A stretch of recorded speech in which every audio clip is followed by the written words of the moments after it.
Visakha beach లో bar and restaurant ఏర్పాటు చేయాలన్న కూటమి ప్రభుత్వ నిర్ణయంపై మహిళలు తీవ్ర స్థాయిలో మండిపడుతున్నారు. ఇప్పటికే విచ్చలవిడిగా మద్యం అమ్మకాల వల్ల రాష్ట్రంలో మహిళలపై హత్యలు, అత్యాచారాలు పెరిగిపోతున్నాయని ఆవేదన వ్యక్తం చేశారు. ఇప్పుడు కొత్తగా బీచ్ లో కూడా మద్యం అందుబాటులోకి తీసుకురావడం వల్ల ఈ దారుణాలు మరింత పెరిగే అవకాశం ఉందని ఆందోళన చెందుతున్నారు.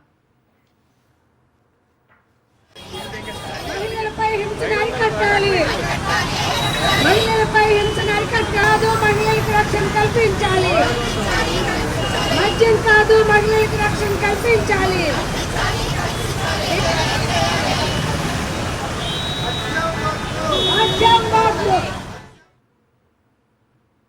చంద్రబాబు మహిళలకు ఇవ్వాల్సిన సంక్షేమ పథకాలు చాలా ఉన్నాయని, వాటి మీద ముందు దృష్టి పెడితే బాగుంటుందంటున్న మహిళలతో మా కరెస్పాండెంట్ నాయుడు మరిన్ని వివరాలు అందిస్తారు.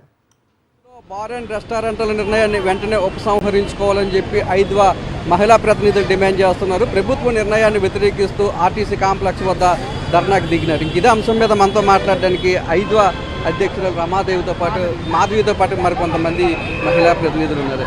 మేడం చెప్పండి, ఈ నిర్ణయం వల్ల బీచ్కి వచ్చే మహిళలకు కానీ లేదంటే పర్యాటకులకు కానీ ఎలాంటి ఇబ్బంది కలుగుతుందని మీరు అనుకుంటున్నారు? ఈరోజు విశాఖపట్నం బీచ్ టూరిస్ట్ బీచ్ కాదు, గోవా అంటే టూరిస్ట్ బీచ్.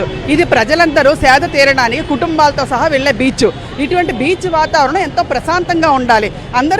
అందరూ ఏ సమయంలో వచ్చినా అందరికీ ప్రశాంతంగా ఉండాలి. కానీ ఈ బీచ్ షాక్ అంటే మద్యం అమ్ముతారంటే అక్కడ ఉదయం 10 నుంచి రాత్రి 8 గంటల వరకు. అంటే ఇంకా మీరు ఎంత ఆగండి, ఏం చేసినా పర్వాలేదు, ఆడపిల్లలు ఏం చేసినా పర్లేదు, మహిళలు ఏం చేసినా పర్వాలేదు అని ఒక సందేశం ఇస్తున్నట్టుగా మాకు అనిపిస్తుంది. అలాగే చీరాల, విశాఖపట్నంలో ప్రయోగాత్మకంగా పెడుతున్నారంట.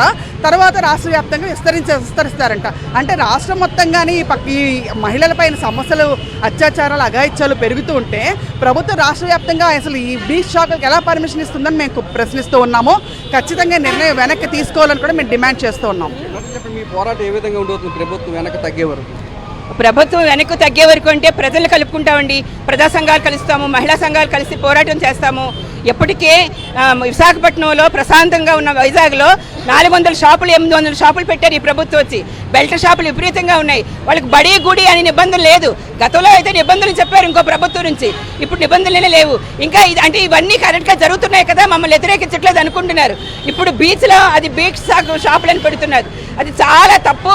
ఎందుకంటే బీచ్ ఒకటి విశాఖపట్నం అలా చుట్టుప్రక్కల ఉన్న జనాభా అందరికీ కూడా అక్కడ సేద తీరడానికి సాయంత్రం పూట వస్తూ ఉంటారు. అంటే ఈ బ్రాంతి షాపుల ద్వారా వచ్చి వీధుల్లోకి వచ్చి మహిళలు ఇబ్బంది పెట్టడానికి ఇవన్నీ గతంలో ఒక ఆయన పత్రిక చెప్పారు.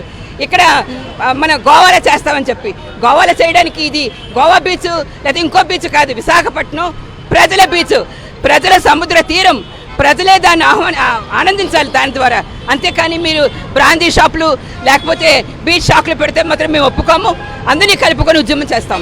మేడం, ఇప్పటికే మహిళల్లో ఈ మద్యం వల్ల మహిళల మీద అత్యాచారాలు పెరిగిపోయినాయి. మళ్ళీ బీచ్ల్లో కూడా బార్ అండ్ రెస్టారెంట్లు పెడితే మహిళల పరిస్థితి ఏ విధంగా ఉండబోతుంది అనుకుంటున్నాను?